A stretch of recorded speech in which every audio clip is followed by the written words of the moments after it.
Good morning. My name is Lois Phillips. Pronouns are she and her, and I just wanted to introduce our speaker for today. Cherie Taylor is currently the Madison Area Philanthropy Officer for Principal and Major Gifts for Planned Parenthood in Wisconsin. Cherie is a Milwaukee native and earned her undergraduate degree from Marquette University in social welfare and justice and women's studies. Cherie developed her interest in fundraising and grassroots advocacy when she served as an intern for the philanthropy Principal and Major Gifts for Planned Parenthood of Wisconsin. It's a big mouthful. There is more to know about Cherie, and it is in your order of service on the back page. Thank you.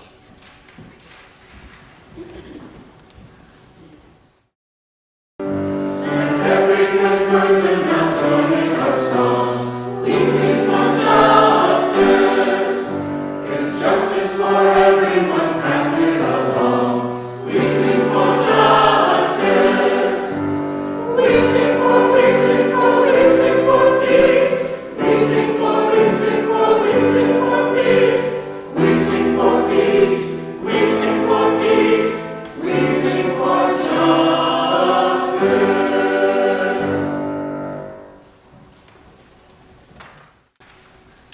Good morning.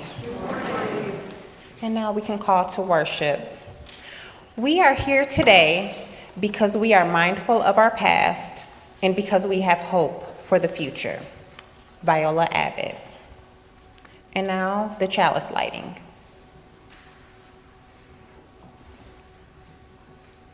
Light of our creative spirits, we light our chalice this morning. Light of our creative spirits, light of our wise souls, light of our wondering and curious minds, light of love for this place, for this people, this work. Illuminate our hearts and the spaces between them in this sacred time of unfolding. Blessed be. If you would rise in body or spirit as you are able, we'll sing hymn number 290, Bring, O Past Your Honor, and please remain standing after the song for the covenant.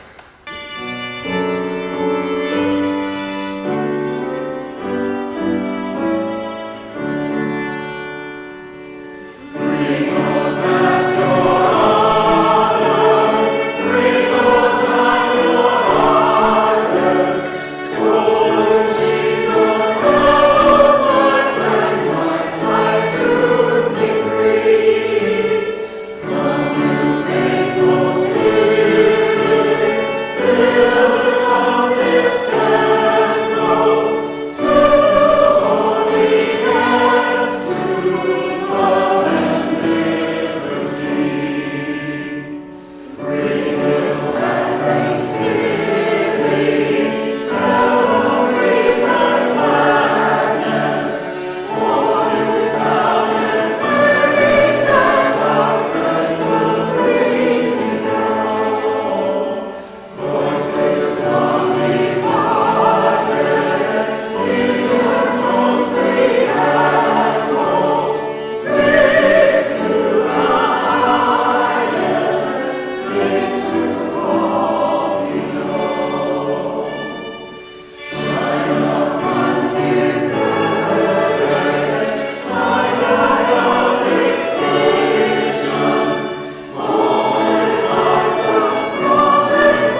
Thank you.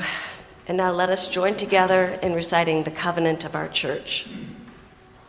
We unite to strengthen the bonds of kinship among all persons, to promote human dignity, and to increase reverence for life's creating, sustaining, and transforming power through worship, study, and service. Thank you. You may be seated. Good morning. My name is Marta K. Shanae. I use she and her pronouns, and I am the REM, or Religious Exploration Manager, here at Countryside Church.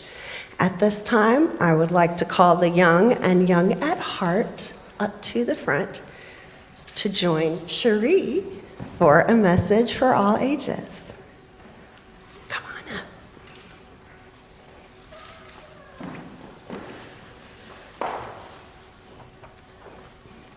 Our story today is called Broken Crayons Still Color.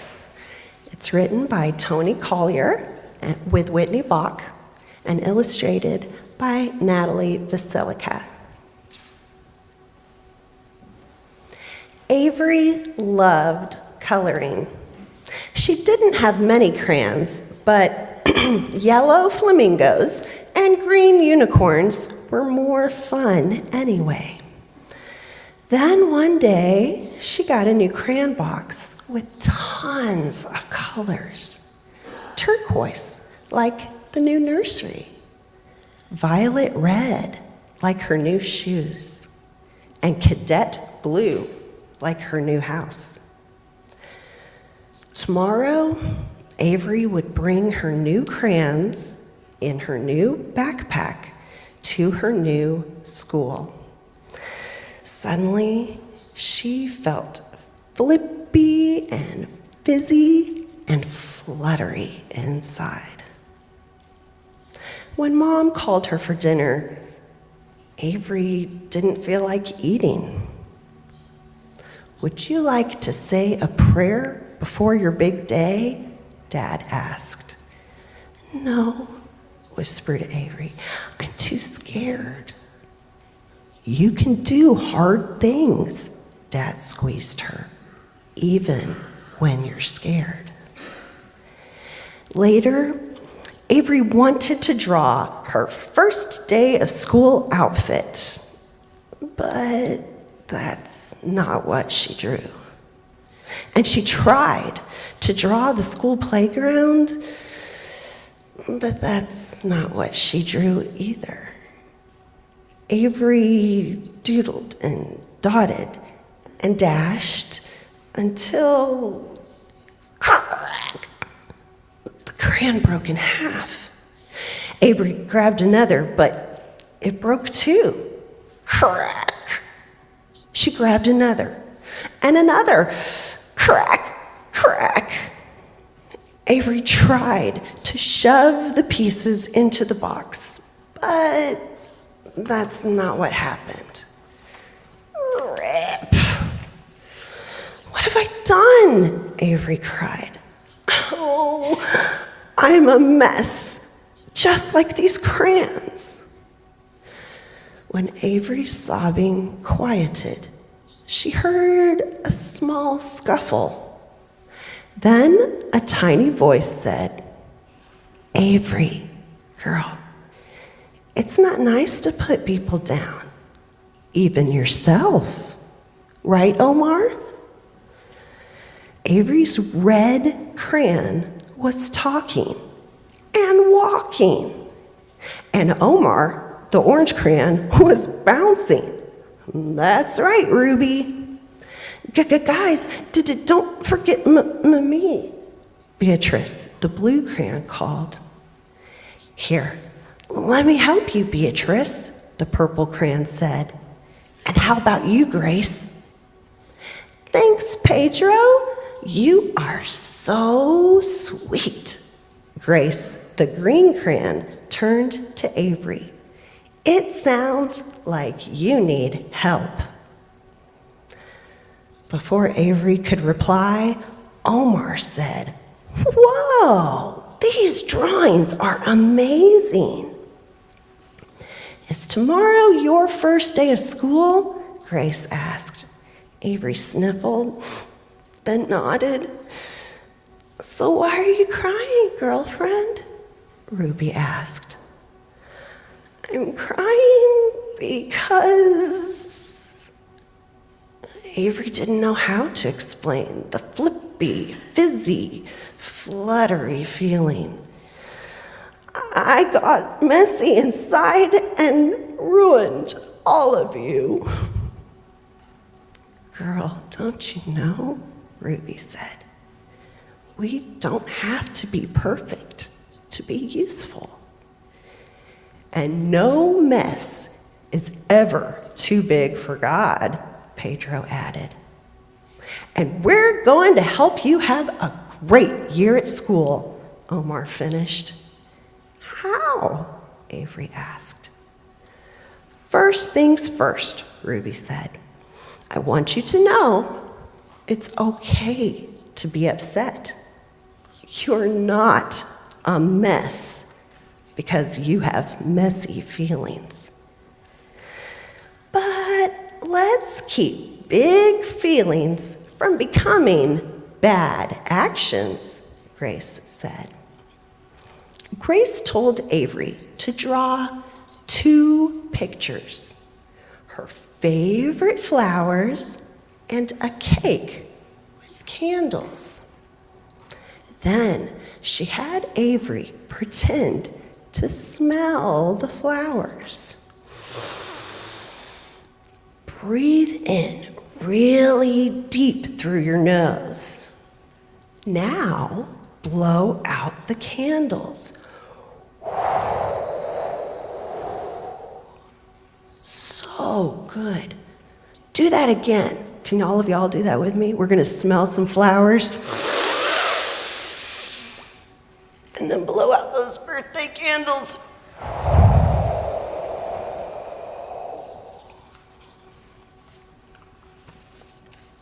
Thanks, Grace.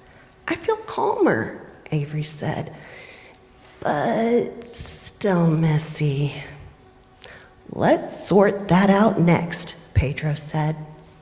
Sometimes it helps to draw how you feel. I'm feeling creative, like a balloon. You can draw an elephant when you're angry and want to stomp things, Ruby said.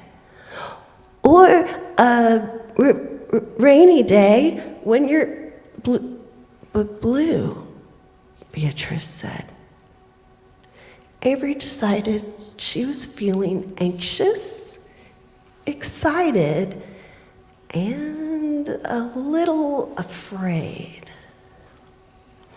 The next morning on the school bus, Avery wanted to sit next to someone. But that's not what she did. Avery, Pedro popped out of her backpack, life is more fun with friends. But who would want to be my friend? Avery asked. Who wouldn't? Pedro said. You're kind and thoughtful and fun, Omar added. Draw a picture to remember what a blast you are. Most of all, Pedro added, you are brave. You can do hard things even when you're scared. Hey, Avery's dad said that to her all the time. Avery decided she was brave enough to make a new friend, and she knew how to do it. Outside school, Avery walked up to the girl from the bus. Her chest thumped, but she said, Hi, I'm Avery. I drew this for you. Wow, thanks, the girl replied. I'm Jillian. Avery and Jillian hoped to sit together in class. But that's not what happened. Avery started to sniffle again. I'm sorry you're upset, Avery, Beatrice said. Instead of thinking about sad things, draw the things that make you happy. When you're feeling sad and blue, there are reasons to be grateful too. Avery drew and drew and drew. The rest of the week, Avery practiced the crayons lessons. She stopped to smell her flowers and blow the candles.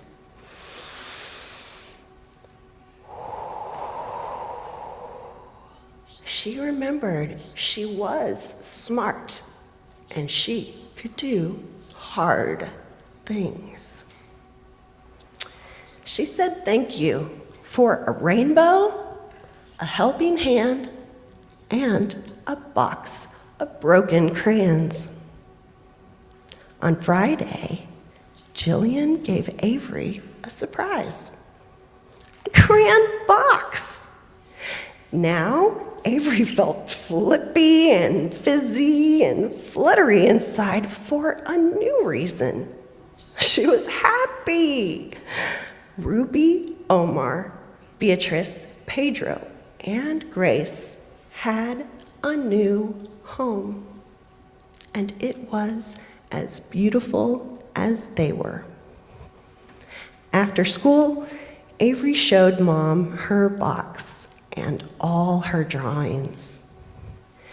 Every time I got messy inside, I used my crayons, and even though they are broken, I made beautiful drawings. Mom smiled. My life has been messy at times too, she said, but I've learned that God can turn our messes into masterpieces. After all, Avery said, broken crayons still color. And now we'll sing our kids to their RE classes.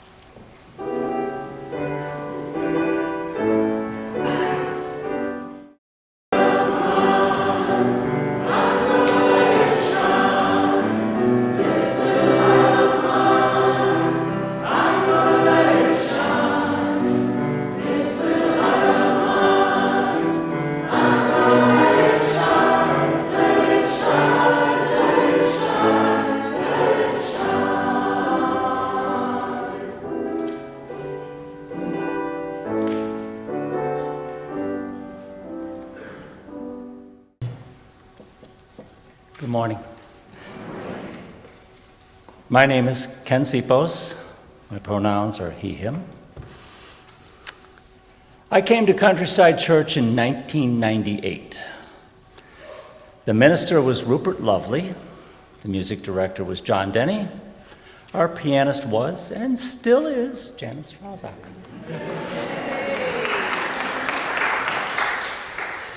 Before all that, we did a visit to the Ethical Humanist Society in Skokie, which seemed nice, but was too far from Lake Zurich.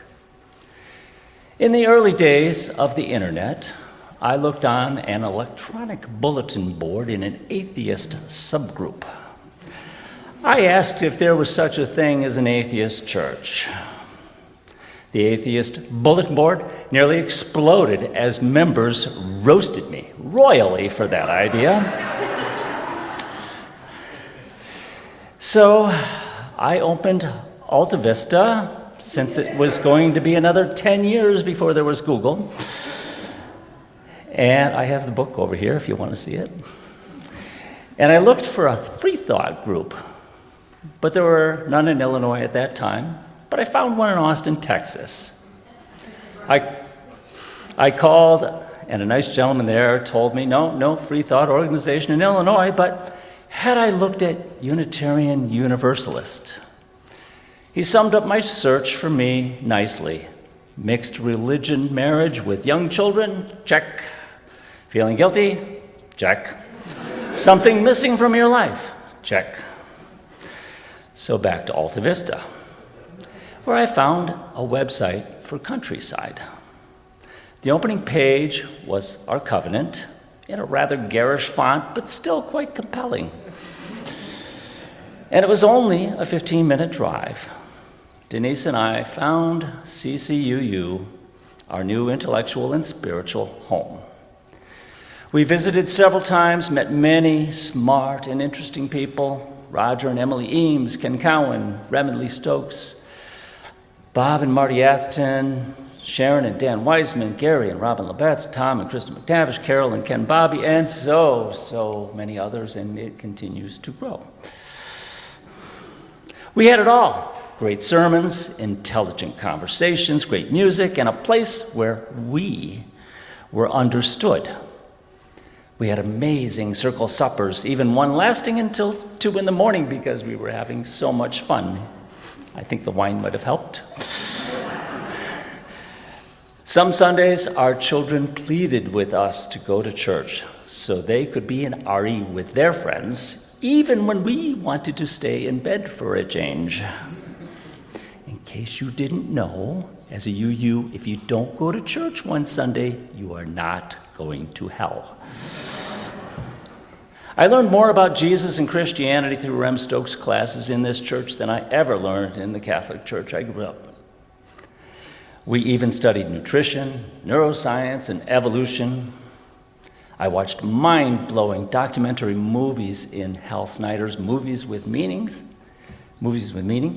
He recruited me to advocate for Obamacare, facing down the Tea Party flag wavers outside the office of Representative Melissa Bean. I facilitated a men's group with a fantastic set of men exploring gender issues. I expected it to last 2 meetings, maybe max. It lasted for 7 years. My wife and I have served on the board and helped on many committees. I used to joke that my 20-year-old self would have never believed that I would actually serve on the board of trustees for a church. My children went through RE classes and learned more about religions and sexuality far beyond my knowledge at 50 years of age. I often tell new visitors that this church and its members contributed to at least half of my children's worldly wisdom. They're good, marvelous humans, and they're going to do good for the world. The church has changed, but we always get better. Converting the rental housing to Chalice House, adding solar electric to our roof, becoming a welcoming congregation where LGBTQIA+ are embraced, are all amazing changes I have witnessed. And we are so much better for all of it. I've slowed down recently. I retired, as my wife did, about a year ago. Our circumstances never allowed us to be major CCO donors, but we help as much as we can, and that is the beauty of this community. Together, our combined financial gifts make all our lives richer and more hopeful. This church is a haven for all that is good. It is why I stand here today. Thank you.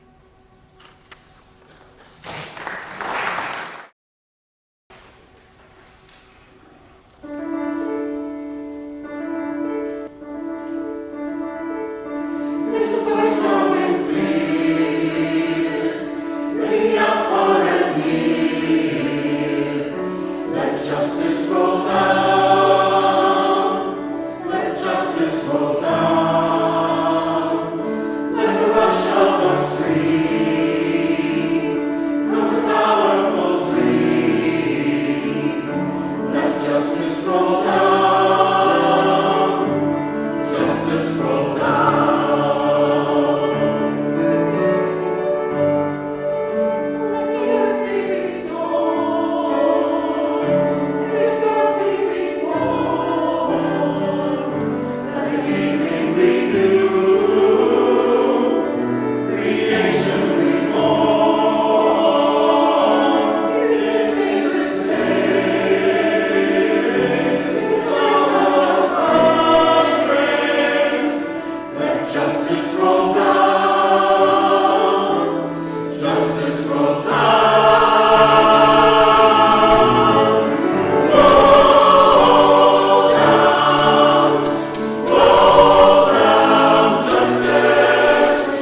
weeks ago, my husband, Anthony, and I took our 3-year-old son, James, out to breakfast. Now, anyone who has experience with a 3-year-old knows that this is not an easy task. Even with having 2 older children, my 3-year-old gives us a run for our money and our wits. We took him to one of our favorite diners in Sun Prairie, Wisconsin, called Gus's Diner. So if you're ever near Madison in the Sun Prairie or Verona area, I would say stop by if you want some good old-fashioned breakfast and a piece of pie without counting calories. At some point during breakfast, James was no longer interested in drinking his apple juice or my orange juice or Anthony's coffee or eating food. Luckily, our waitress, being on her job, came to the rescue and brought him a pencil box that had seen a lot in its years with a few random crayons and partially used coloring books. James saw the crayons and his eyes instantly lit up. I chuckled because apparently these crayons had seen better days. James, on the other hand, couldn't care less. The crayons colored all over the pages and parts of the table and plates, just as he wanted. They even entertained him beyond coloring. They became race cars, airplanes, and whatever his 3-year-old mind could imagine. These crayons, broken and old, still had a purpose.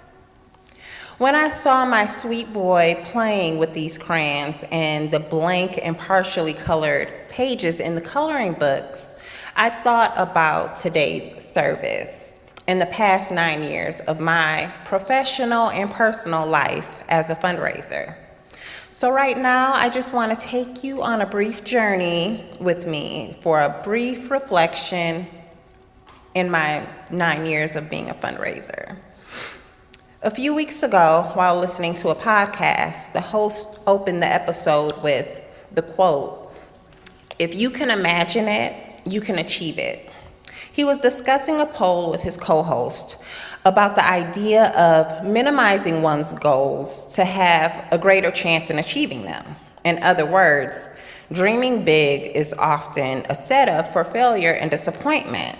And this was in a conversation talking about the new year.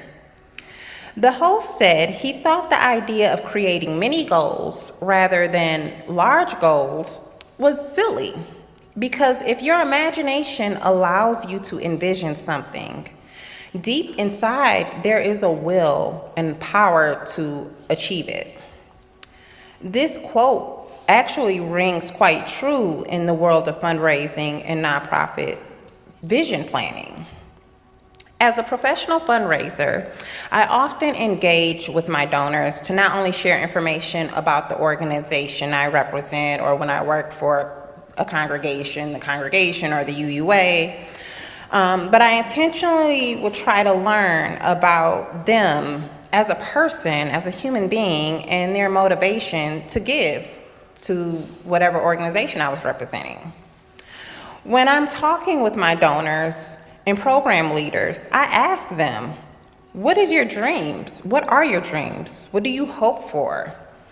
Often, I get a funny look, as if what they're about to say is outlandish or wishful thinking.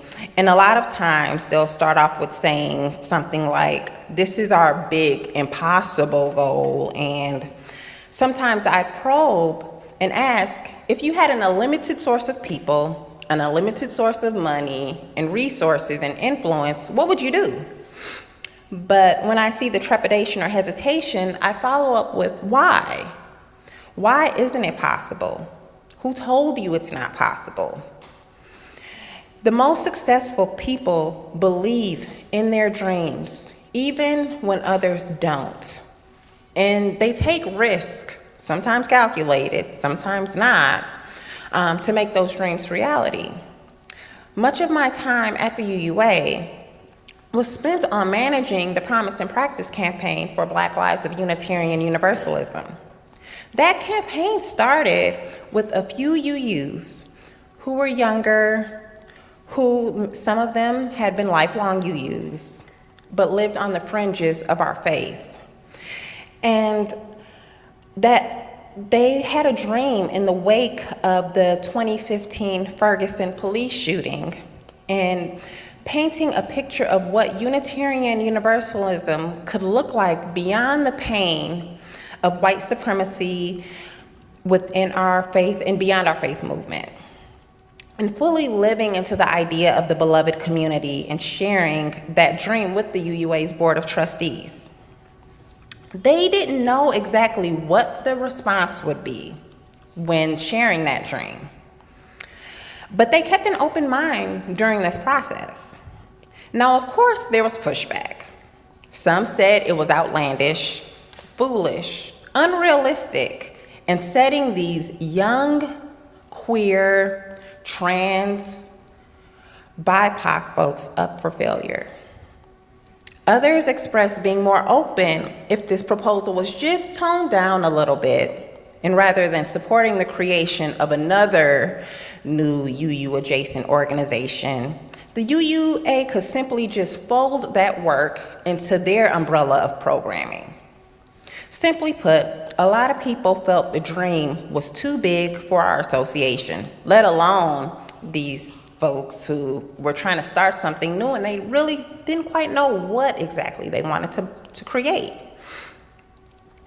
So it was just, let alone a new organization that hadn't been established with even less people and resources than the UUA had to just really get off the ground.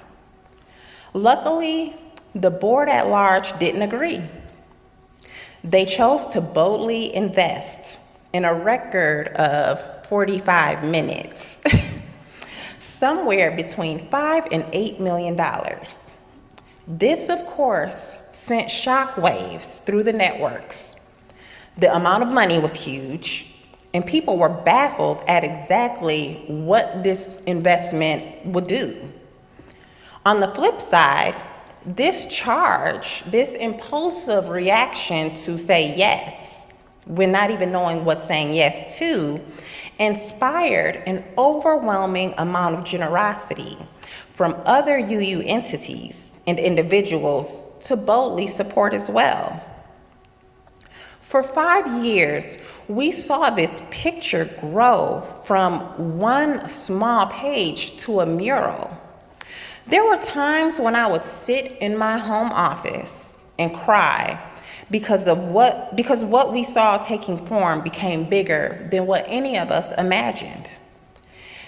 The outpour of generosity, the outpour of love, the outpour of emotions overshadowed the naysayers, the nasty grams, as I would call it, of people saying, you're advocating for something that will fail. You're pushing something that will fail. This campaign and what came from it permeated so many different areas of Unitarian Universalism. We saw Black and brown UUs come together to curate worship materials, music, religious education resources that reflected this vision and invited our predominantly white congregations to use them in addition to contributing a financial gift. This campaign embodied something more than passing a collection plate. It called for all of us, regardless of how we identify, to fully immerse our spiritual and physical selves into the idea of the beloved community, which was more than just passive and transactional giving. This campaign morphed from being transactional to fully experiential. On a weekly basis, I would witness congregations that were family-sized congregations meeting in cottages or homes from 10 and 15 members to 900 plus members send me photos, video clips, newsletter articles, testimonials, reflections of what Blue Sunday looked like for them. I saw UUs really take to heart what it authentically looked like to center non-white voices, experiences, history, pain, and hopes within our faith. I saw truth. I saw reconciliation, power, and collaboration taking life in our faith. This is what stewardship looks and feels like. Working together to color a picture in which we hope to live in tomorrow and for the next generation to carry forward. Later in that day and the days followed, I reflected on my own personal experiences. I thought back to a celebratory trip my family took after the Promise and Practice campaign concluded in the 2019 General Assembly. We were invited to participate in the Well Retreat at Ferry Beach in Maine. This retreat was designed specifically for multicultural UU families from all over. During our 3 days in Saco, Maine, we were completely unplugged with only the basic amenities and necessities of life. Now, I am from Milwaukee, Wisconsin. I am a glamping versus camping city girl. So, I, in my brain, intentionally wanted to make the best of this trip, but taking 2 children and my husband, who were also city people, I knew that they may not have the same sentiments once we landed in Maine and they saw like cell phone was not going to work. There were no iPads, there were no laptops. There was 1 bathroom for about 50 people. But I was mindful that, life has a way of surprising us, and it did. Those 3 days changed our lives. We connected with strangers, and we connected with each other on a deeper and much spiritual level.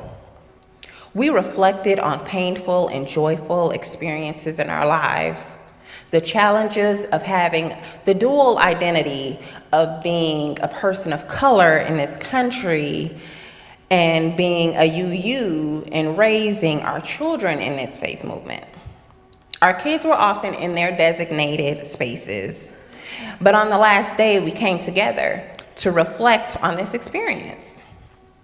I was completely blown away while listening to the children share some of their takeaways. My daughter, who was 13 at the time, shared how we all came there broken. We were broken by family, by friends. We were broken by our country. We were broken away from our homeland. We were broken by illness, broken by politics, broken by a faith and siblings in faith who sometimes do not love us and care for us the way we love and care for them. However, in this moment of brokenness, we found each other at the well. And through the well, we became whole.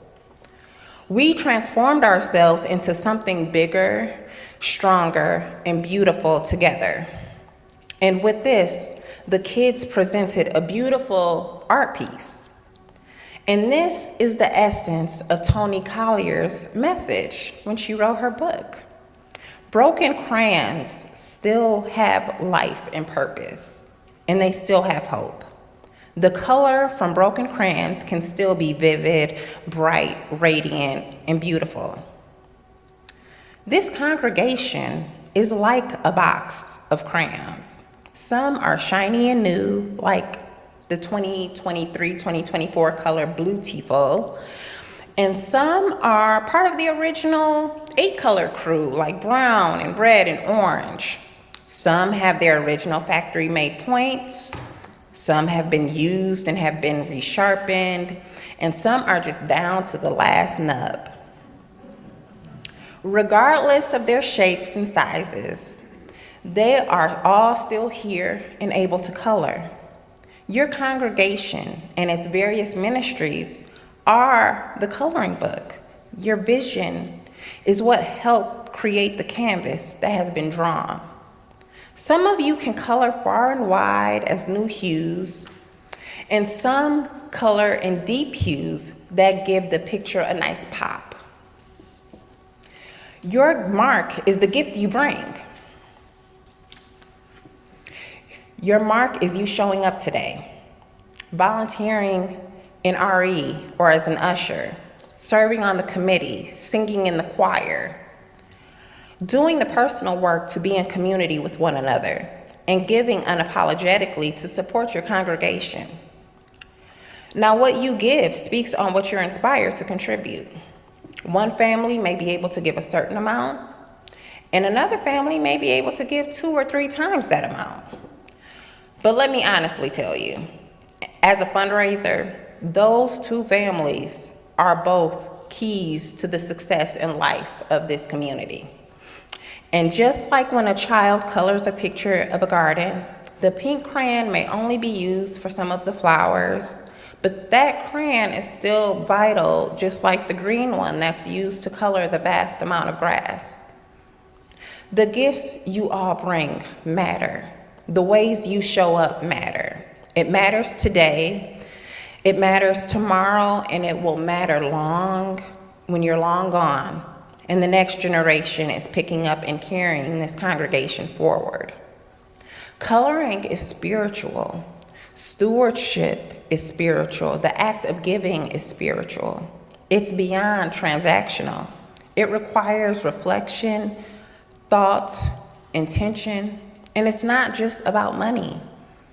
When you continue to discern what you plan to give to something, to give to this place you call home, I challenge you to reflect on what you want your canvas to look like.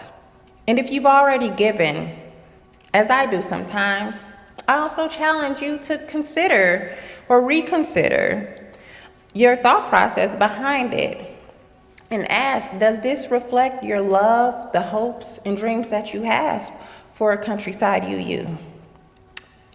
Through the pain and challenges of your past as a faith community, whether it's the staff transitions, calling a new minister, the ebb and flow of membership and programming, the uncertainty of what the future holds, finances, you are all still on this lifelong journey together and to forge a path forward through faith, to find the grit and healing and redemption together. And like most congregations that are Unitarian Universalists or any other type of faith, there are moments that could have completely broken you, personally, financially, spiritually, physically, but you didn't let that define who you are as a congregation. I encourage you to be brave and own your past and all of it, both the good and the bad, so that together as a community, you can claim power over it and color beyond it. I wish you all well, and I encourage you to use each other and lift each other in this space, regardless if you are pink or if you are raw umber, whatever color that is, to still color the beautiful masterpiece that represents CCUU. Thank you.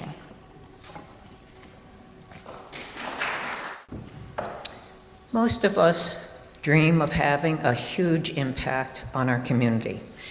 And with the message that we've been hearing this morning, it's challenging to have that effect alone, but together with the generosity of spirit, financial gifts, time, and love, we build on that mission we envision. The offering will be gratefully received.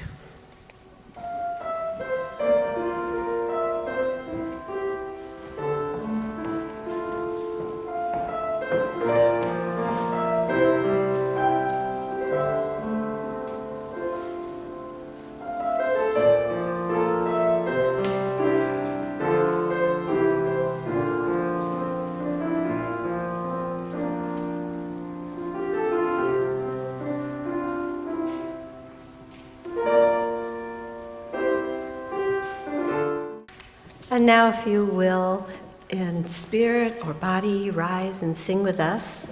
Hymn number 121, We'll Build a Land. And in the verse, the refrain that we do over and over, we'll come build a land, and the words in the slide are, come build a land where sisters and brothers anointed by God may then create peace. But we've decided that we're going to sing, come build a land where siblings and friends anointed. So you may sing the words that ring true for you. Join us, please.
Hush, somebody's calling your name.